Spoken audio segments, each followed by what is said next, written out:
دا اوس کوم اټیک اوس ریسنټلی ایران دا ډیر انپریسیډنټډ اټیک وکړای خو زه دا فکر لرم چې پاکستان ریلیشنز چې کوم دي ټوله کو چې کوم ګاونډي هوادونه دي هغه سره هغه سي بهترین نه دي او هغه ریزن دا دی چې موږ یو لانګ ټرم چې کوم فورن پالیسی ده هغه تر اوسه پورې موږ ډیوایس نه کړه. پاکستان چې کوم ایکسپیکټیشن او افغانستان چې طالبان رژیم نه ایکسپیکټیشن نه سو بوره هغه دا مطلب ده چې تا فورن پالیسی چې کوم ریګارډینګ افغانستان فل ایلوژن نه دی. پاکستان چې کوم ستراتیجیک انټرست دی هغه په نظر چې نو لري نو پاکستان ته به داسې مسلو همیشه مخامخ وي. زمونږ نیبرینګ کنټری سره چې کوم میټر کوي نو هغه زمونږ فارن پالیسی ده او زمونږ فارن پالیسی هغه ډومېسټک پالیسی باندې میټر کوي. زمونږ ډومېسټک پالیسی مسلسل چې کوم دی هغه انسټیبل ده. انسټیبিলিټي د پاره کې سو پورې چې هغه سټیبل شي وي نه اې د پاره چې زمونږ فارن پالیسی انسټیبل او زمونږ واغې سره ریلیشنز هم انسټیبل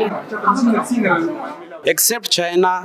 چې چاینا سره زموږ فرند ریلیشن وا یو ایران وا سره مونږ بیګا ختم کړل کنه زموږ فارن ریلیشن فارن افیر چې کوم بهر کنټری سره به هی زیرو دی ولې ځکه کنه چې دلته کې مونږ وایو چې دیموکراسي ده کنه خو دیموکراسي نه ده بیسیکلی زموږ کمای وجه ډیسیژن دی هغه اسټابلیشمنت اخلي دی د وجه څورته وایي چې سترونګ کنټریز هاف سترونګ فارن پالیسیز زموږ فارن پالیسیز به هی ویک دي جو हमारे پولیټیکل پاکستان پالیسی جوړونکو د خپل مفادات په منډه کې دي په هیواد کې یو سیاسي ګډوډي ده. مونږ خپل کورنی حالات کې چرني شو خکولې نو بیرونی تعلقات به څنګه په خړ ډول مخکې په وړاندې بوزو. سیاسي چې د کوم کوهرنس دی هغه نشته دی دا غي د وجه زمونږ چې کوم بیرونی تعلقات دي هغه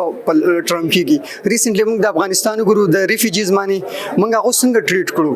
ځکه موږ سره یو سیکشن اف پیپل هغه تقریبا 40 ایئر سپند کی او دا غي د ورتلو کوم میکانیزم دی هغه تر اوسه پورې موږ آئیډنټیفای نکو نو نور به موږ د خپل ګاونډي هیواد سره څنګه تعلق وساتو.